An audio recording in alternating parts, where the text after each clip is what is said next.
Welcome to NarrativeNook audio tales where enchanted stories come to life. If you enjoy our stories, please subscribe, like and share to support our channel. Enjoy listening. Meanwhile, on the way back to the Farwell residence, Lucian would glance in the rearview mirror intermittently. He saw Estella sitting obediently in the back and would sniffle once in a while. However, she did not look as if she would cry again.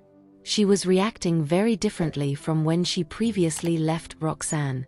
Lucian couldn't help but be unsettled by her behavior, thinking that she had suffered some kind of shock. A short while later, he said in a grim voice, "Go ahead and cry if you feel like it."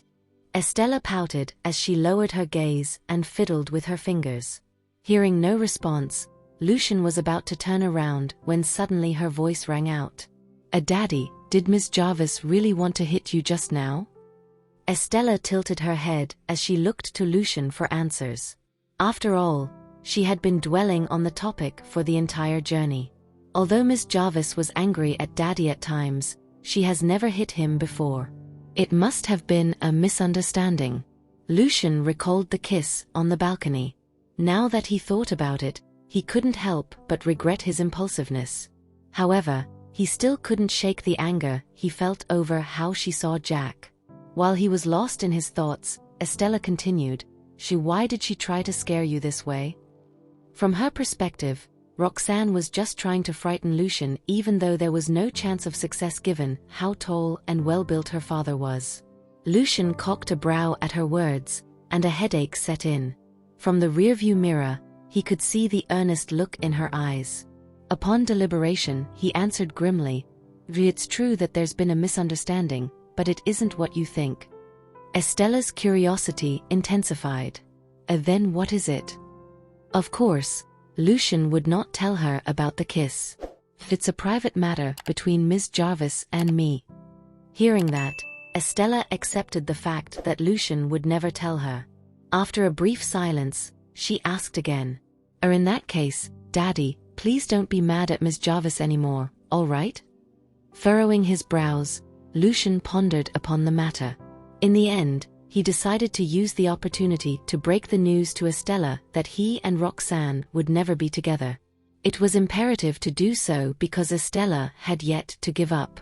The longer he allowed her to have expectations, the greater her disappointment would be in the future. Lucian threw Estella a glance through the rearview mirror. "I'm not mad at her." Estella's eyes lit up. Then she heard her father continue, "After all, we'll probably not see each other again." Estella was momentarily stunned. Her eyes gradually darkened. Why?" Worried that the news would come as a shock, Lucian said in a softer tone, "Miss Jarvis has her own family to attend to, and the boys have their own father. It wouldn't be appropriate for us to keep bothering them. Besides, I will have my own family in the future too." But..." Estella gave Lucian a defiant look.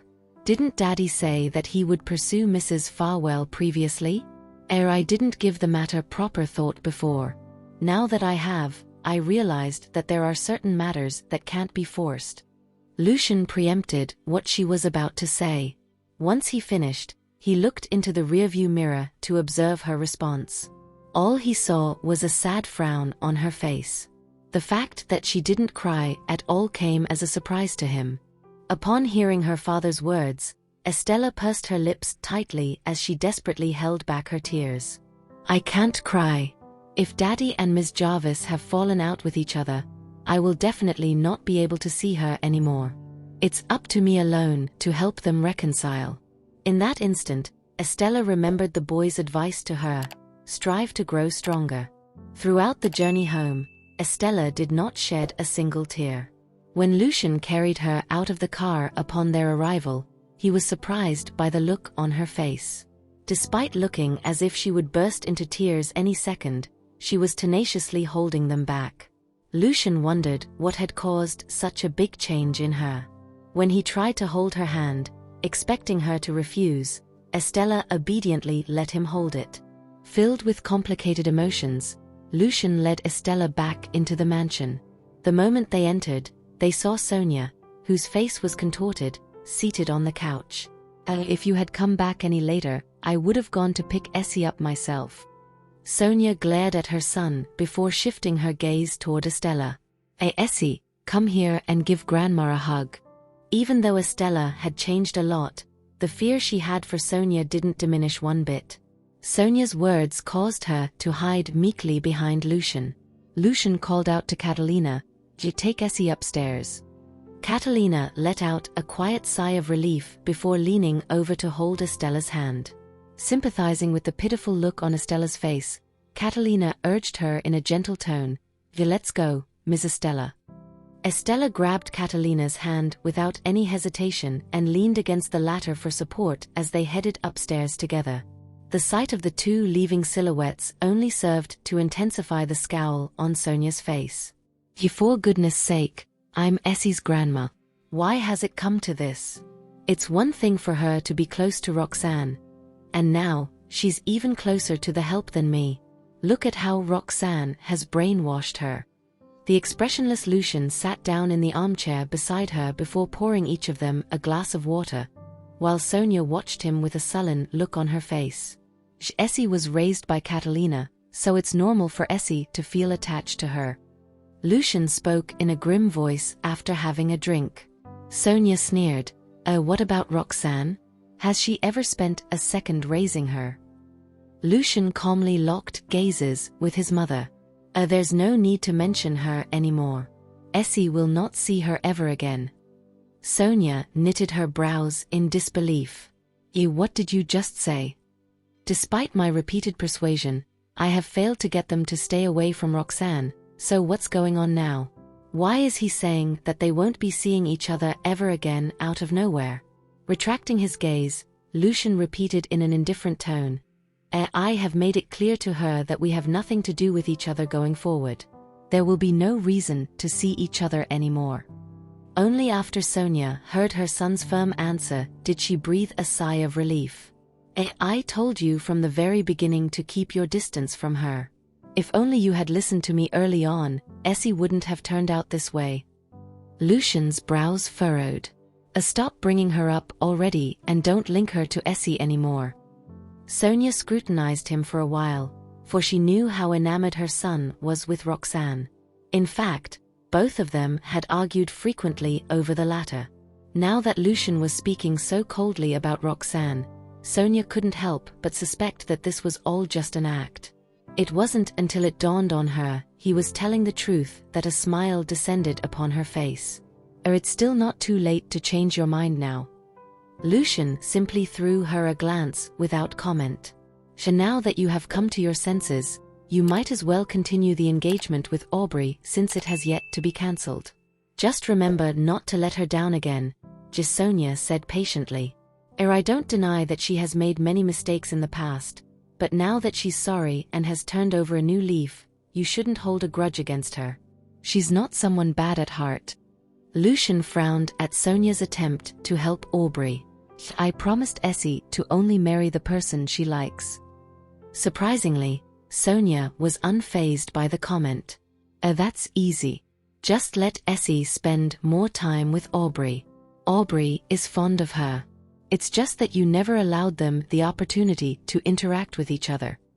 Lucian still felt hesitant, for he hadn't forgotten how Aubrey had struck Estella the last time. "I know that you're still concerned about what Aubrey did, but she did it for Essie's own good. She regretted what she did after that and wanted to make it up to Essie, but she didn't get the chance to do so. No matter what, Aubrey has waited years for you, and her feelings for you are true. She will definitely not mistreat Essie out of respect for you." The words left Lucian no room to refute them. It was true that his engagement with Aubrey had gone on for 6 years. Regardless of how he tried to delay it, she had never once mentioned annulling the engagement. As for her feelings, Lucian was well aware of them.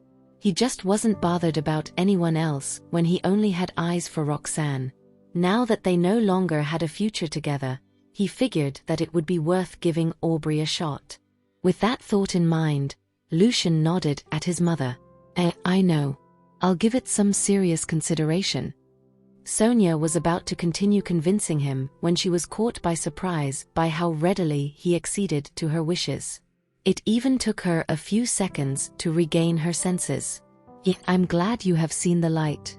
But whether the engagement will turn into a wedding will still depend on Essie. Given that he had let her down once, there was no way he was going to marry a woman she disapproved of.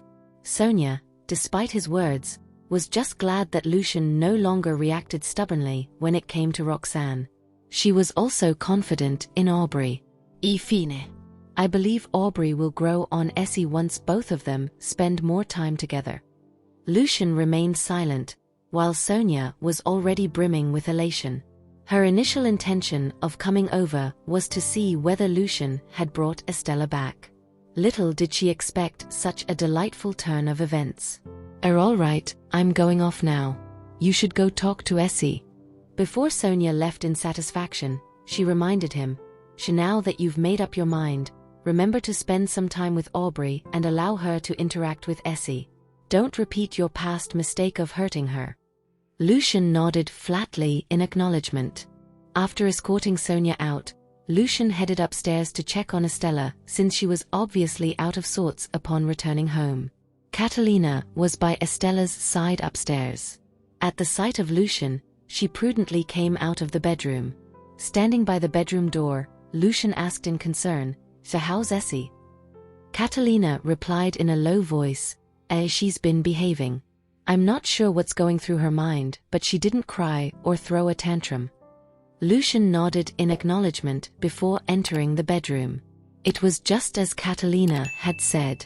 Estella looked distracted and didn't even notice him coming in. Lucian walked up to her and gave her hair a gentle tousle. What are you thinking about?" Estella was racking her brains on how to placate her father so that he would continue pursuing Roxanne. Looking up frantically, she greeted him, Daddy." Lucian sat down beside her. "Are you angry that I brought you home from Miss Jarvis?" Estella nodded with her lips pursed. Then why aren't you crying?" Lucian arched a brow. Because. She was just about to speak when she realized that her plan would fail if she were to share it with Lucian. In fact, he might even stop her from keeping in touch with the brothers. Estella quickly covered her mouth with her hands, refusing to say another word. You can't tell me?" A hint of suspicion flashed across Lucian's eyes. Hands over her mouth, Estella nodded vigorously. Lucian didn't pursue the matter. Instead, he inquired about her relationship with Sonia. Anyway, why are you mad at Grandma?" It was then that Estella finally removed her hands. "I have not told him about how Grandma threatened me. On top of that, I'm angry at Grandma for stopping me from spending time together with Miss Jarvis and the brothers. Let's not forget that she also objected to Daddy and Miss Jarvis being together." The more she thought about it, the angrier she was. Taking in Estella's expression, Lucian was all the more confused. It seems Essie harbors a deep grudge against Mom. Having finally decided on what to say, Estella said in a piping voice, because Grandma is very fierce." She couldn't have sounded any more pitiful. The answer didn't come as a surprise to Lucian, for he was well aware of Sonia's attempts of trying to keep Estella and him away from Roxanne all this while. However, he could still tell that wasn't the only reason for Estella's resentment toward Sonia. He didn't inquire further since Estella didn't seem keen on talking about it. All that mattered was for her to calm down. He gradually got to his feet and stroked her head. I understand. I'll talk to Grandma about it." Just as he was about to leave, Lucian turned around after remembering something. "For the next 2 days, I'll get Miss Pearson to spend time with you. Remember to behave and don't kick up a fuss." Lucian closed the door, giving Estella no chance to protest. Inside the bedroom, Estella's face fell. "I only want Daddy to be with Miss Jarvis and not that nasty woman." Upon emerging from Estella's room, Lucian went straight to his study. He had initially planned to do some work but felt restless as Sonia's words continued to linger in his mind. It's true that Essie does need a mom. If Aubrey can really change her attitude toward Essie so that Essie accepts her, I don't mind marrying her. After going through his troubled thoughts, Lucian gave Aubrey a call. Aubrey had just gotten off the phone with Sonia and was waiting excitedly for Lucian's call.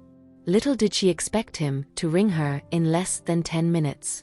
She tried her best to regain her composure before answering her phone. "Hey Lucian, I'm surprised that you called." She suppressed the delight in her voice so that she sounded a lot calmer.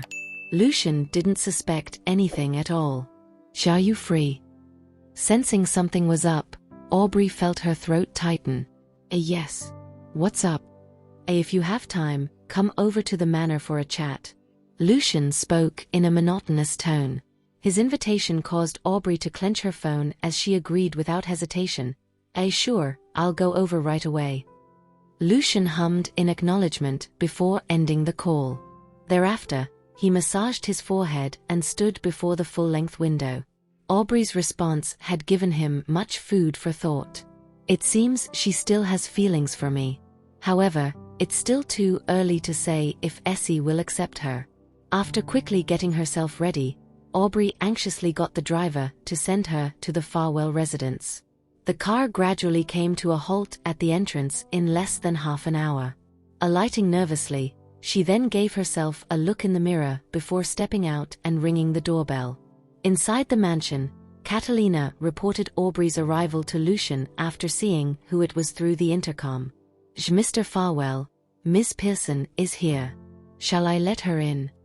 Lucian turned to look at her. "I told her to come."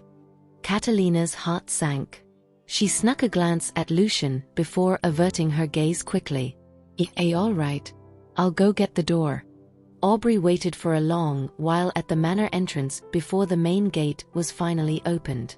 With a discreet knit of her brows, Aubrey easily guessed who it was who took such a long time to open the gate. "Miss Pearson," Catalina greeted as Aubrey strode in. Aubrey glared at her and replied in a hostile tone, "Catalina, don't forget that I'm a guest of Lucian." Her words also served as a warning. Catalina hung her head low and informed Aubrey in a cordial tone, "Mr. Farwell is waiting for you upstairs." Aubrey brushed Catalina's shoulder forcefully as she walked past her. Catalina turned sideways in silence, her heart heavy. Guessing what Lucian's decision was, she could foresee that the home would soon be devoid of peace. As Aubrey ascended the steps, she continued to give Catalina a look of displeasure. "The day I become Mrs. Farwell, she'll be the first person I fire. She has only been working here for 2 years, yet she thinks highly of herself." Catalina didn't close the door when she went down. Aubrey saw Lucian standing in his study upon making her way up. Lucian, I'm here." Aubrey entered after knocking on the door. Inside the study, Lucian had already heard her footsteps, but he only turned around upon hearing her voice. By then, Aubrey had already put on a gentle smile on her face. Even though he had decided to accept her, Lucian still couldn't help but feel that something wasn't right every time he saw her. He remained silent for a long while. Aubrey didn't dare enter the study on her own accord. All she could do was repeat herself, "Is there something you want to see me for?" Jolted back to his senses, Lucian suppressed his inner thoughts as he replied in a deep voice, "Come in and have a seat." Pursing her lips into a smile, Aubrey walked in and settled down on the couch in the center of the room. Lucian sat down in an armchair with a conflicted look in his eyes. He could still feel the hesitance in his heart. In that instant, silence descended upon the study. The anticipation Aubrey had before she came gradually turned into anxiety. She clearly remembered Sonia telling her over the phone that Lucian was over Roxanne and had decided to continue with the engagement. Yet now, he didn't even look remotely like he had plans to get together with her. Both of them were lost in their own thoughts when a knock on the door was suddenly heard. It was Catalina who had brought some coffee. "Mr. Farwell, Miss Pearson." Lucian nodded slightly to let her know she was dismissed once she was done.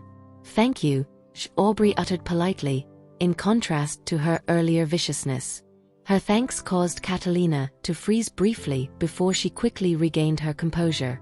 Once she put the coffee cups down, she turned around and headed out the door. After taking a sip of coffee, Lucian began to speak. I have let you down over the last 6 years. Aubrey's eyes lit up momentarily, but the fire in them was quickly suppressed. Feigning a wry smile, she replied, It's no big deal. I was willing to give you time. Lucian stared intently at her for a while before putting down his cup. His tone was just as formal as before. I would like to hear what you think about Essie. A hint of hatred flashed across Aubrey's eyes. However, when she raised her gaze at Lucian, the resentment in them had been replaced by adoration and guilt. I watched her grow up, so naturally, I'm fond of her. Furthermore, her health hasn't been good ever since she was young, and she was diagnosed with autism. Despite all the concern I feel for her, it's a shame that I'm powerless to help. While speaking, Aubrey looked down in guilt. If only I could get Essie to like me earlier, she might have chosen not to shut herself out from the world. Lucian scrutinized every single expression of hers while she was speaking. However, when she finally finished, he didn't detect a single ounce of insincerity from her.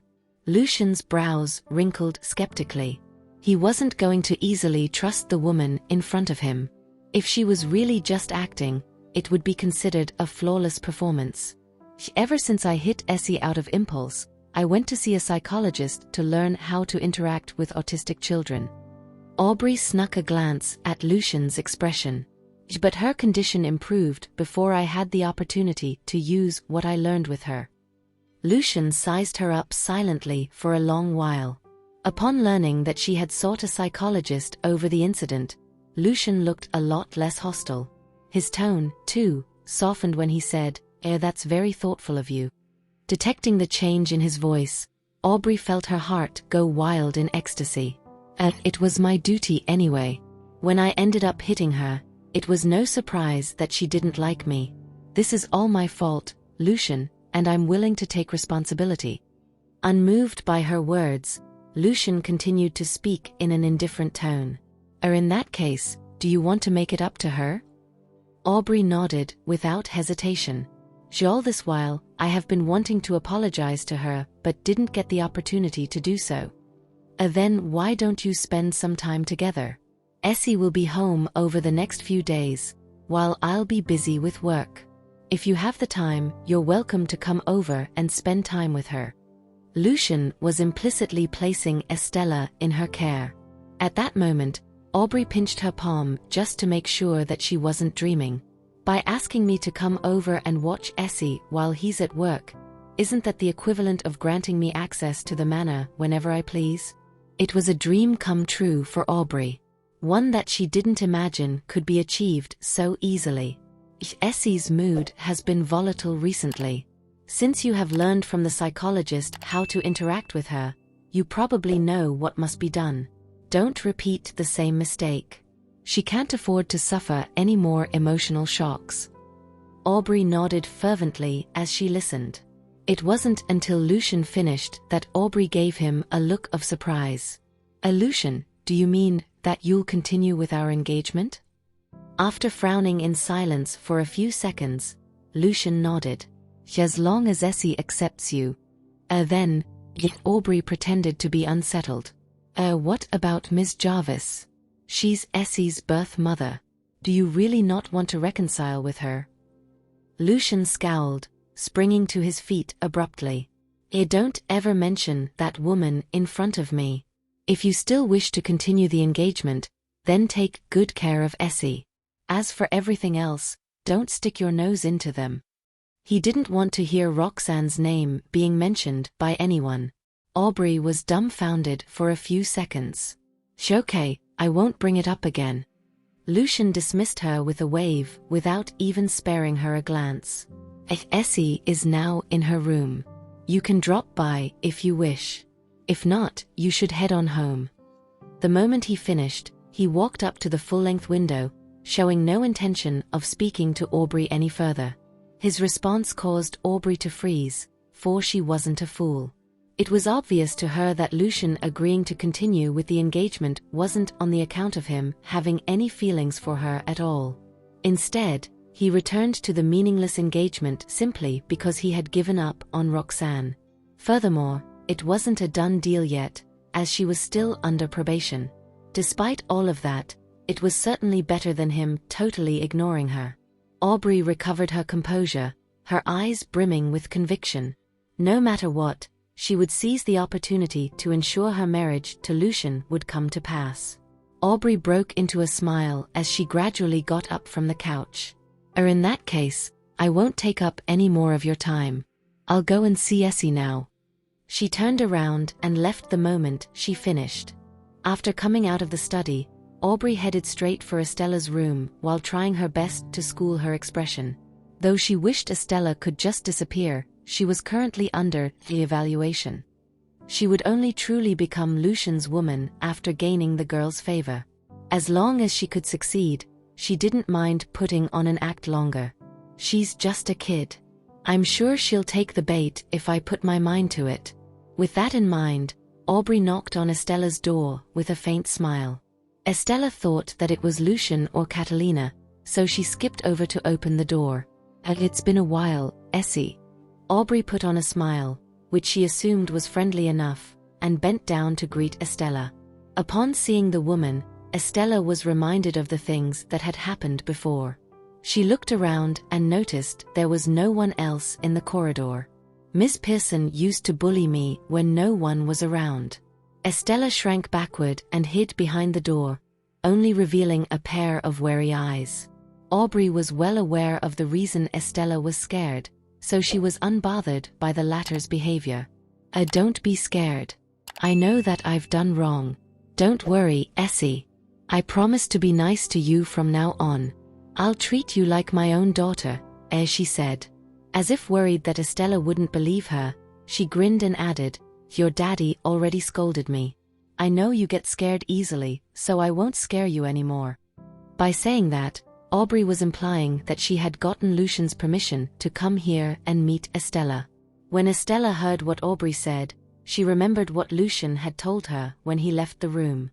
"Daddy said Miss Pearson will be coming to spend time with me." So that was true? Based on what Miss Pearson said, it was Daddy who asked her to come here. As that realization dawned upon Estella, she forgot about her fear and started to fret. "Daddy used to keep me away from Miss Pearson because I don't like her. Even when we met, Daddy would stay by my side. But now, Daddy asked her to come to me on her own. Does this mean he's really not planning to pursue Miss Jarvis anymore?" Panic flashed across Estella's eyes. What should I do so Daddy can change his mind? Seeing Estella standing rooted to her spot, Aubrey thought that the girl was scared. For some reason, she suddenly recalled an action Roxanne had done to Estella. She reached out to stroke Estella's head in an attempt to imitate Roxanne. Estella snapped back to her senses right away and dodged in terror. Because of her previous experiences, she instinctively assumed that Aubrey was going to hit her. Aubrey's hand froze in the air. Rage rushed through her when she thought of the huge difference in Estella's attitude toward her and Roxanne. If this were before, she would have made Estella learn the consequences of being unappreciative. It would be perfect timing to do so since no one was with them. However, she had just talked with Lucian. Aubrey suppressed the burning anger in her and flashed a smile at Estella. Essie, I know I scared you before. Don't worry. I won't do anything to you again in the future." Right after Aubrey said that, she vaguely heard a sound from the study door. Knowing that Lucian had come out, she put on an even more earnest expression. If you still hate me for what I did, I'll let you hit me back. How about that?" Estella shook her head repeatedly with a helpless expression. Just as she was at a loss about what to do, she heard Lucian's firm footsteps approaching. Immediately, her eyes lit up. She darted past Aubrey and sought refuge in Lucian, wrapping her small arms around his thigh. Lucian looked down at the child clinging to him and thought of Aubrey's apologetic words earlier. It won't take just one night for Essie to forgive you, so there's no need for you to resort to such desperate measures," he uttered while staring grimly at Aubrey, who was still crouching on the floor. In response, Aubrey pretended to smile bitterly. she said in dejection. I'm sorry. I was impatient again. I'm just... Before she could finish her words, Lucian cut her off. It's getting late. Come downstairs and have dinner with us. Aubrey paused and looked in Lucian's direction in disbelief.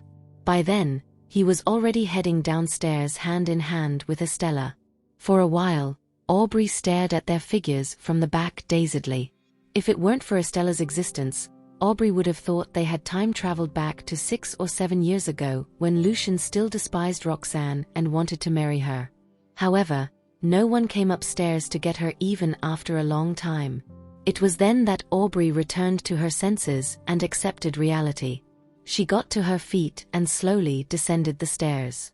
In the dining room, Lucian and Estella were already seated by the table. From the looks of it, Lucian wouldn't have asked anyone to go and bring Aubrey down if she hadn't come down on her own. Nevertheless, the extra set of cutleries on the table was enough to prove that Aubrey was not hearing things earlier. She clenched her fist and recomposed herself. With a smile, she sat down beside the father-daughter duo. What does Essie like to eat? I can learn to make them. Hearing Aubrey's voice, Estella moved closer to Lucian quietly. A look of displeasure fleeted across Aubrey's eyes, but she quickly concealed it. Essie, I'm really good at cooking. I'm sure you'll love the food I make. Lucian frowned slightly. Essie, Miss Pearson is talking to you. Only then did Estella raise her head and glance at Aubrey. No. Her voice was so soft that Aubrey did not hear her clearly. What did you say, Essie? I don't want to eat your food. Estella protested, resistance evident in her widened eyes. She turned around and grabbed the hem of Lucian's shirt pitifully. I want to eat the food made by Miss Jarvis. The sudden mention of Roxanne caused the two adults' expressions to change. Aubrey gritted her teeth secretly, coldness gleaming in her eyes. Then she glanced at Lucian cautiously. She knew Lucian had always had a soft spot for Estella. I waited so long until Lucian finally gave up on Roxanne. Yet now, this little brat is going to change his mind with just one statement. Fortunately, Lucian remained indifferent. Even his voice was cold as he said, Miss Jarvis is not around anymore. From now on, Miss Pearson will treat you better than Miss Jarvis did. Aubrey heaved a silent sigh of relief before chiming in. Your daddy is right. Essie, if there's anything you want, just tell me and I'll get them for you. If you get sick, let me know as well, and I'll take care of you. Let's not think about Miss Jarvis anymore, okay? No. Estella was livid to see her father going along with the mean lady. Furiously, she threw her fork away, jumped off her chair, and dashed up the stairs. At the sight of the girl's tantrum, Aubrey was enraged, but she had to keep up with her act. Essie! As she yelled, quickly putting down her fork and going to run after the girl. Right as she stood up, Lucian stopped her. Let her be. Aubrey pretended to look troubled. But Essie, she... Lucian was unfazed. It's good for her to calm down by herself too. I spoiled her too much by letting her get anything she wanted in the past. On his journey back, Lucian had mulled over the matter of Estella destroying Jack's tire.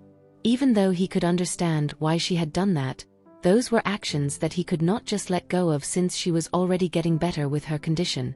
It was time for him to correct the way she expressed herself. Roxanne's matter was an opportunity for him to do that. Glee filled Aubrey's mind, but she put on a look of guilt on her face. This is all because of me. I know Essie doesn't like me, and I know I can't rush her into liking me, but I still insisted on staying for the meal. It's my fault Essie didn't get to eat her food properly. Lucian lifted his head to glance at her. This has nothing to do with you. She has to face this fact eventually. With that, he nonchalantly returned to his meal. Let's continue eating. A trace of delight danced across Aubrey's eyes when she heard him say that, and she sat back down in her seat. After dinner, Aubrey suggested with faked concern that she wanted to check on Estella upstairs. Unsurprisingly, Lucian rejected her suggestion and told her that Estella needed to calm down first. Aubrey did not insist after that. I'll go back first, then. Don't worry and focus on your work. I'll be visiting Essie as often as I can. Lucian nodded. You know what kind of girl Essie is. If you want her to accept you, you'll have to be patient. Aubrey did not expect him to give her a tip. I will. Even if Essie keeps ignoring me, I'll still take good care of her. Lucian said nothing else and told Catalina to send her off. After exiting the Farwell residence, Aubrey could no longer hide the joy on her face. Aubrey, what took you so long? Was the question Gina asked her when she finally returned to the Pearson residence. Dinner's already cold. I'll get someone to heat it up again. Wash up and come back downstairs for dinner. Aubrey halted in her tracks and smiled. I've already had dinner. Confused, Gina asked, where? The thought of how she had had dinner with Lucian earlier brought a satisfied smile to Aubrey's lips. With Lucian. Gina sat upright instantly, and a nervous look appeared on her face. What did Lucian say? Did he talk to you about the engagement again? Ever since Roxanne came back to the country, Lucian had never bothered to contact Aubrey himself. There were a few times when Aubrey had gone to him, but he had just gone on and on about breaking off the engagement. Gina assumed that was what Lucian had talked to Aubrey about again. However, the look on her daughter's face made the flame of hope burn in her chest. Or has he decided to keep the engagement as it is? Aubrey nodded in affirmation before conveying to her mother what Lucian had said to her. After listening to what had happened, Gina nodded fervently. That's unimportant. These are all not important as long as he cuts ties with Roxanne and keeps his engagement to you. Thank you for listening. If you have enjoyed this story, please like and share so others can see it too. Also hit the subscription button and notification bell so you can be notified on our next release. Thank you for your support. God bless you.